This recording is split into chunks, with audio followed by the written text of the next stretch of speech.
کہا کہ help line قائم کر دی ہے، جن سے گھر خالی کرائے جا رہے ہیں وہ بھی رجسٹریشن کرائیں، متاثرین کو راشن بھی دیں گے اور رکشے بھی دلوائیں گے۔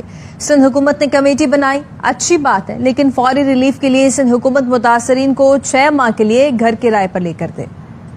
گورنر ہاؤس میں ایک ہیلپ لائن 133366 کا قیام کر رہا ہوں۔ مخدوش بلڈنگ کے لوائقین بچے ہیں، ان کے لیے ہم 80 گز کے پلاٹ کا اعلان کریں۔ بلڈنگ خالی بھی ہو رہی ہے، اس کے لوگ بھی ہم سے رابطہ کریں، کو اگر راشن کا ایشو ہوگا وہ بھی گورنر ہاؤس دے گا۔ اصل مقصد یہ ہے کہ ان لوگوں کو ریلیف دلانا ہے۔